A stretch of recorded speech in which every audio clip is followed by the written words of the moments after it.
Diketahui, tidak semua dokumen yang tergabung dalam Epstein Files berisi dokumen pribadi yang berkaitan dengan relasi personal mendiang predator seksual Jeffrey Epstein. Penyebutan nama dalam Epstein Files tidak serta-merta berkaitan dengan aktivitas kriminal Jeffrey Epstein.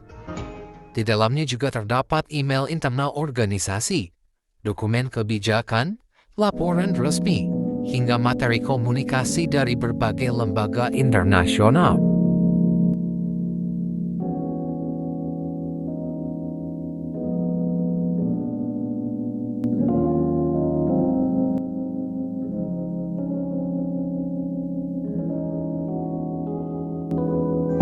Nama mantan Menteri Keuangan Sri Mulyani Indrawati dan Presiden ke-7 RI Joko Widodo atau Jokowi mendadak ramai diperbincangkan di media sosial setelah disebut-sebut muncul dalam dokumen kontroversial bertajuk Epstein File.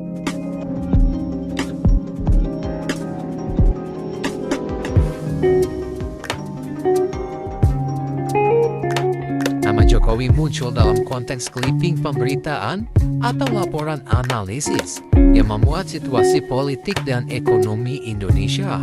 Penyebutan namanya juga bersifat informatif dan kontekstual.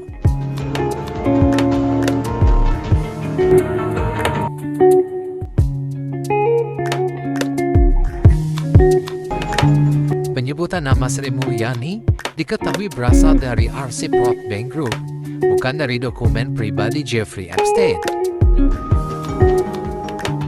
Dokumen yang dimaksud berupa email internal dan artikel komunikasi internal World Bank Group. Dalam arsip tersebut terdapat pernyataan resmi Sri Mulyani saat menjabat sebagai Managing Director and Chief Operating Officer World Bank Group. Arsip tersebut tercatat bertanggal 18 Juni 2014 dan berkaitan dengan aktivitas kelembagaan. Tidak ada juga indikasi aktivitas di luar tugas kelembagaan World Bank Group.